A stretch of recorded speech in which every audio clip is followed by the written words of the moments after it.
Well, good morning, YouTube. It's actually afternoon. It's Wednesday afternoon. If you guys watched the last video, you know that we got to Brendan Ron's house yesterday afternoon. And when we got here, we were looking forward to some rest, relaxation, and hanging out. But such as life is, we've got to give Goliath a little bit of love. When we pulled in, we noticed an audible air leak only when the brakes are released. So pretty sure it's coming from the rear, and it sounds like it's one of the supply lines to the brake chambers. Remember, we were just under there when we were in New York and put a new brake chamber on, and there were no air leaks. Now there's one. So while we're parked here for a couple of days, I want to address it before we get back on the road. So I'm going to fire Goliath up, let him build air pressure. Going to actually lock down the airbags so that they can rise, and then that'll give me room to climb underneath there and see what's going on.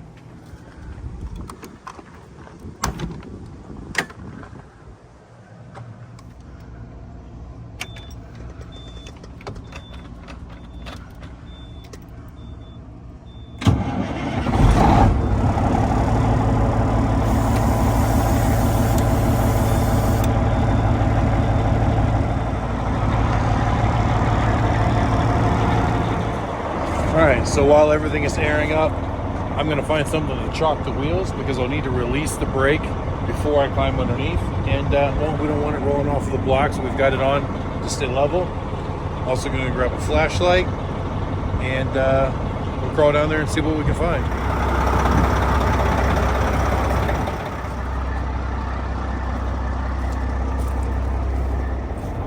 Alright, so the wheels are chalked and it looks like everything is aired up.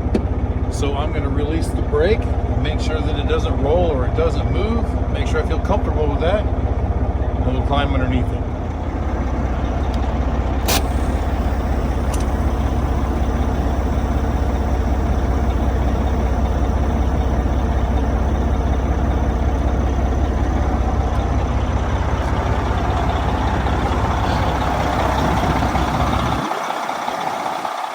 Alright, looks like we rolled just a couple of inches until we caught the blocks.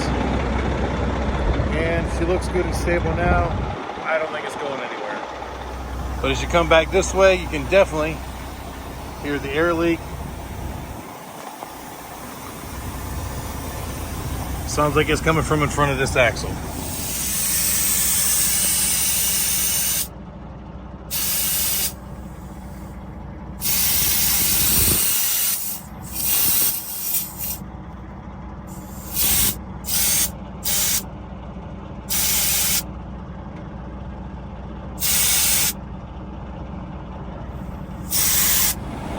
Well, the leaky spot is pretty obvious. I can move that hose right there and start or stop the leak. I noticed that those hoses come straight out of that fitting in the back. It's like a distribution block that splits and goes down to the two different brake chambers. And they're right up against the rear end housing. But it looks like maybe if I get them undone, I might be able to put a 90-degree fitting on them and get them to go up and clear that housing. So I'm going to shut the truck off, set the brakes, and get down there with a wrench and start removing stuff, and we'll see what we can't figure out. Well guys, it's been a couple hours since I touched my phone because this turned into something that was a complete pain in the butt. I mean, I'm covered with grease, nasty. So I found the leak, and it's actually where one of the air lines to release the brakes goes into like this manifold fitting that mounted to the top of the differential housing, which I showed you that already. The problem is I couldn't get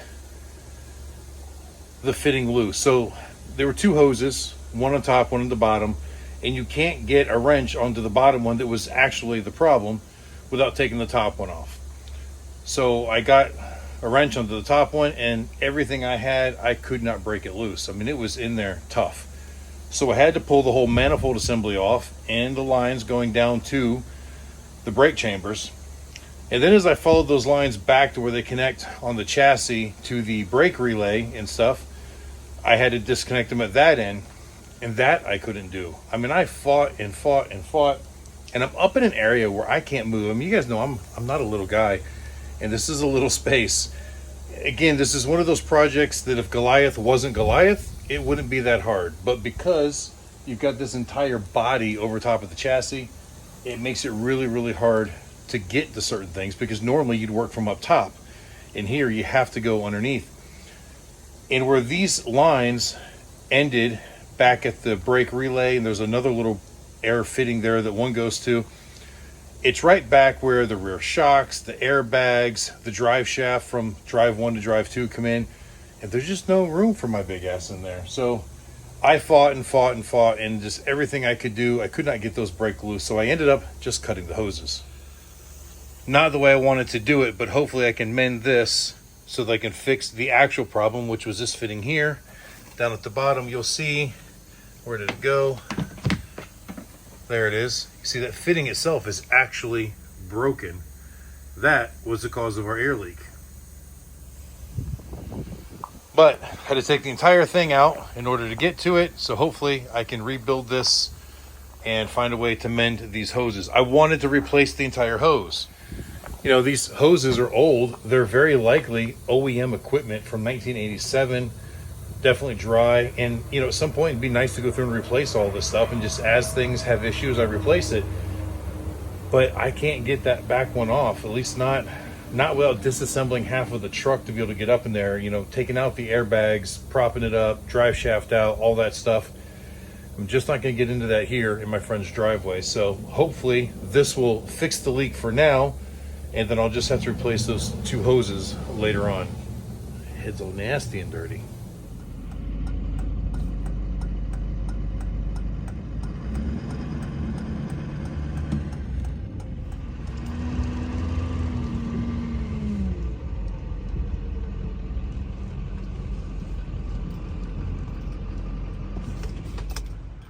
All right, so here at the Napa, this is what we came up with. They couldn't find the new block, couldn't find the right hose ends or the fittings, so we had to come up with this. So we're gonna do that, rehook the lines up to it, and hopefully that'll fix our problem.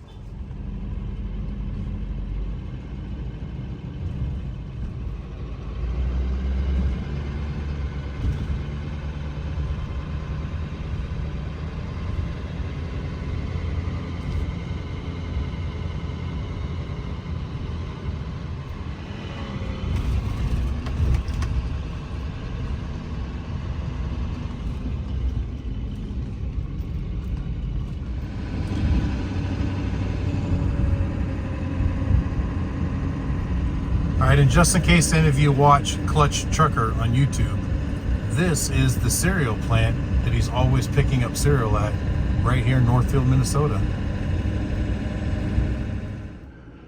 All right, so I've prepped everything I could, the best I could, while I was out from under the truck, so that when I come under the truck, my job should be easier, I hope.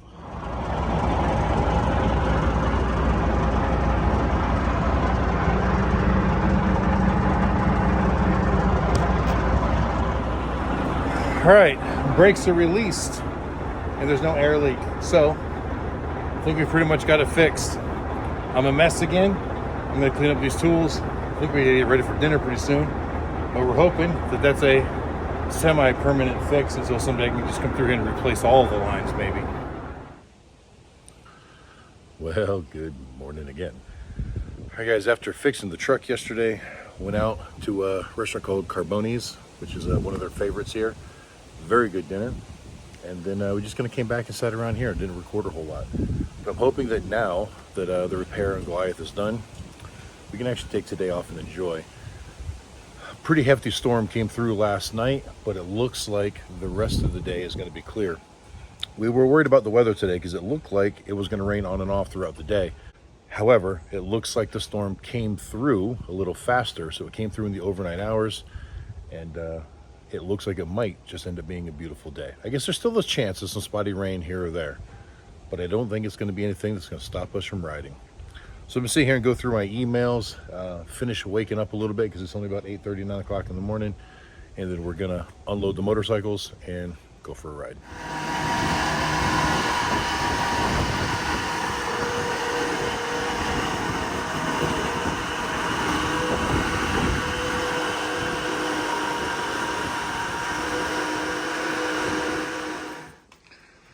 Well, unfortunately, the bike that I want out is the one that's all the way up in the front.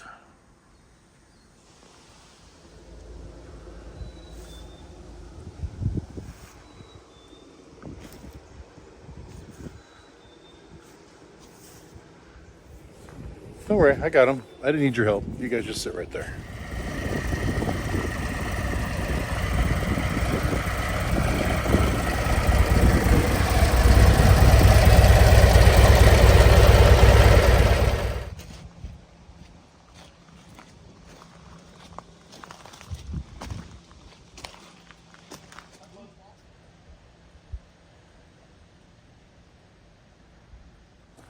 All right, guys, just about 10 a.m. I'm almost done with my coffee. And as you can see, the sun is starting to come out. It's actually pretty warm here in the sun. Pretty nice in the shade. Looks like it's going to be a beautiful day to ride. Now, Ron and Doug have got their bikes out. I've got mine out. I think as soon as we're done with coffee, we'll be ready to roll.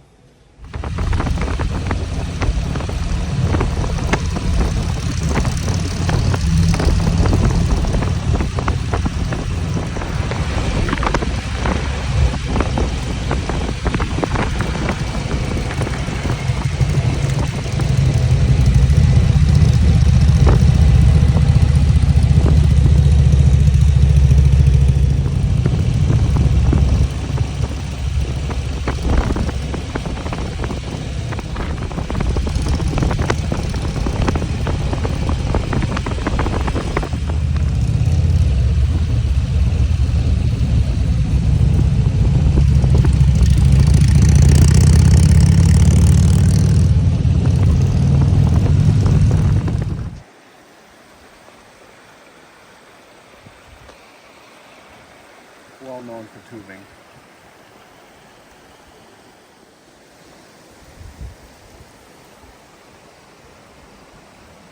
I think that's about it. All right, guys, so we stopped here in this little junction here called Welsh. The Cannon River flows right underneath this bridge that we're standing on, and apparently, normally in the summertime, it's full of tubers. But we're here in the middle of the week. It's really busy on the weekends. But the ride here down this last road was actually a lot of fun. And I think we're going to turn around and ride it again as we head over towards Red Wing.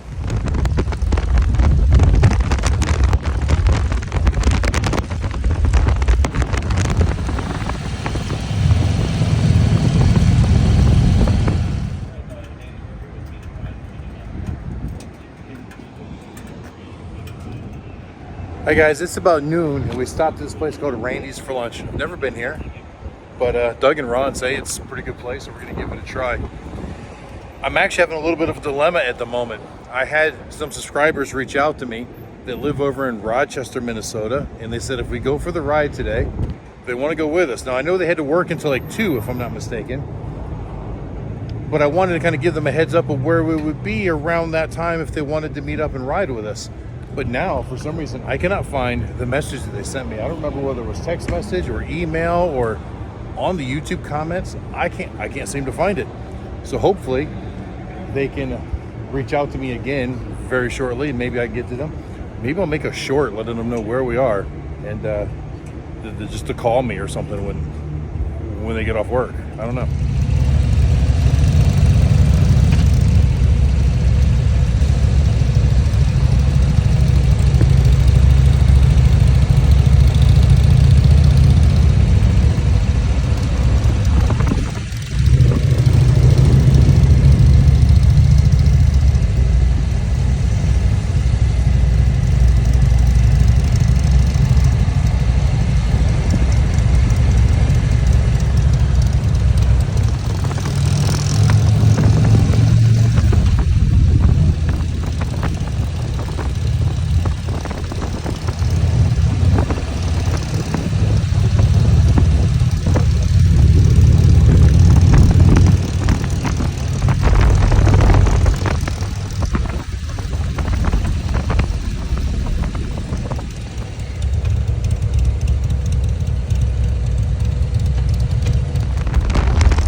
Alright guys, so we have stopped in the little town of Alma.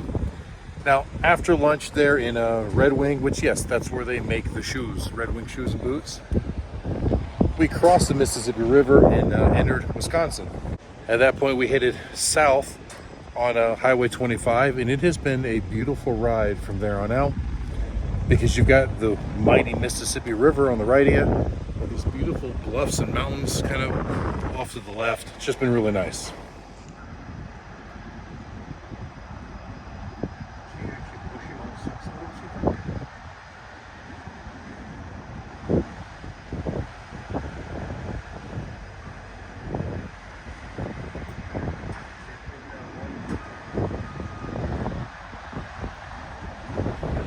Well, here in Alma, there's this little lock and dam set up, and you know, being from Central New York State, we used to have the Erie Canal coming through there, and I know how locks work, and I've been to some ruins of some old locks that they still have in the area, but I've never actually seen a functioning lock do its thing.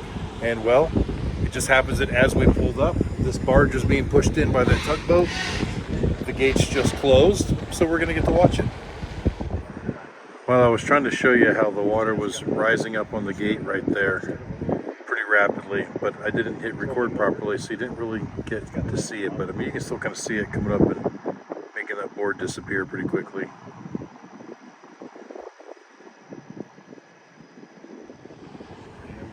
And now the gate on this side is opening to let the barge out. There it goes.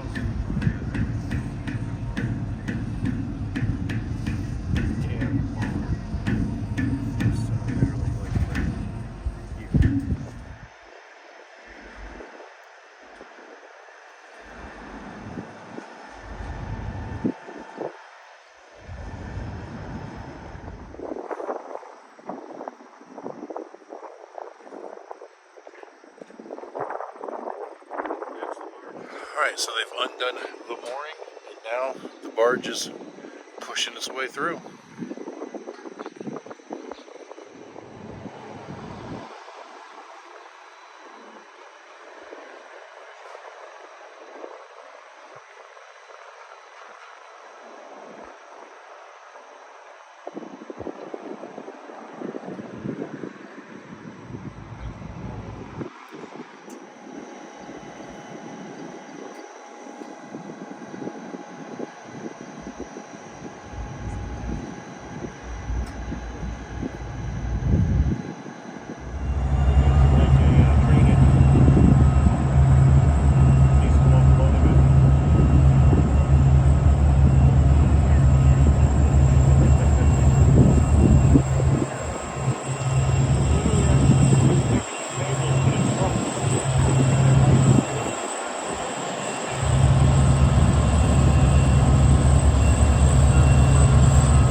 All right, guys, just a short little ride from the lock.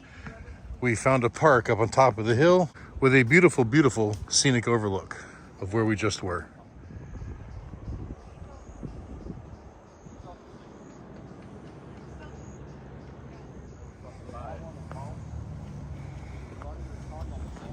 Just remember, if I fall down. All right, guys, so right down there is the lock where we just were, and the dam. And of course, that over there is Minnesota and the Great Mississippi River. And over here is Wisconsin. And I gotta say, the little town of Alma down there is actually a really cool town. Very old style architecture in the buildings. It was actually really, really cool driving through there.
All right, guys, so after coming up Highway 88 through some absolutely beautiful Wisconsin farmland, we stopped at a place called Buck Knuckles, and just in time because it's starting to sprinkle as we got parked. So we'll sit it out here and hang out for a little bit.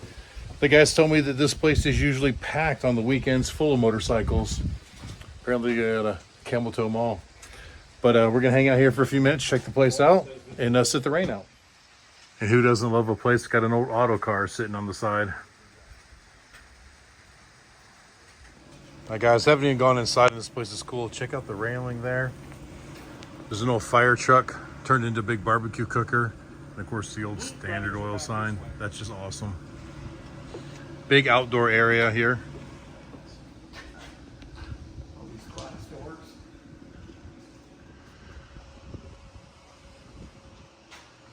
Please don't feed the dogs.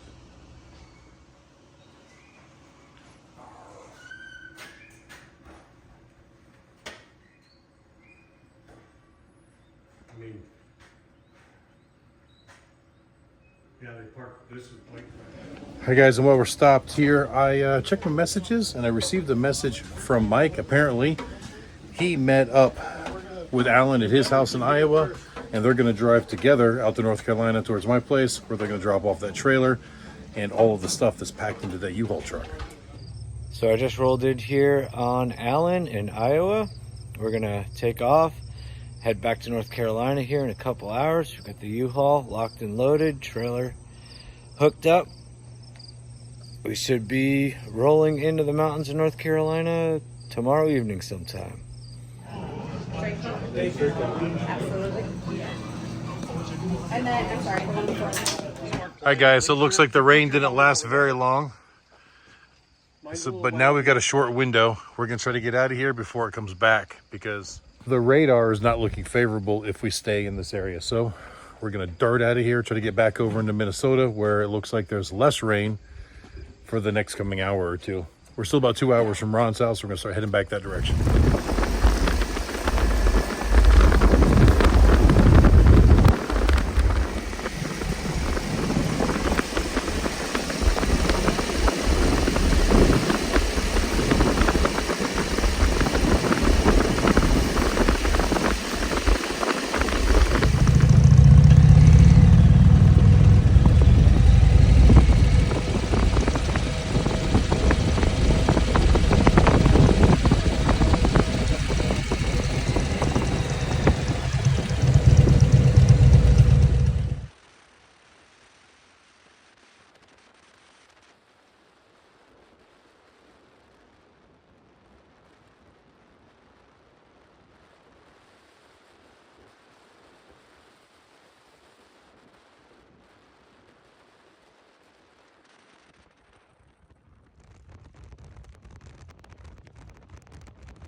All right, back out at Brenda and Ron's house. Man, that was a really nice ride.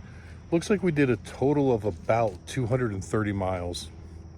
I forgot to look at the exact mileage when we left here, but we're at 398 coming back, and we were at like 168 or 170 when we left. I know it was at 170 when we got fuel on the way out, so a couple more miles there. So yeah, 130 or 230 miles.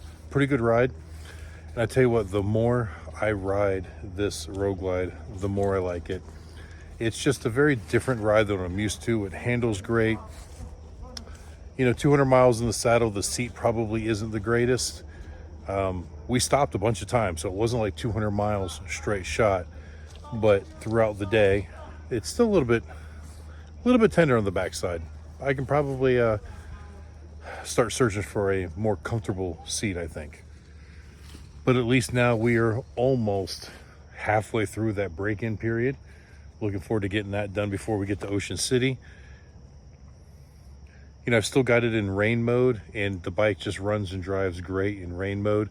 A couple times Ron and Doug got on the throttle on their bikes, and I just kind of followed suit, and I stayed right with them. If it was in sport mode, I would have probably had to let off the throttle as to not surpass them. But the bike's definitely got power, and even in rain mode, it's fun to ride.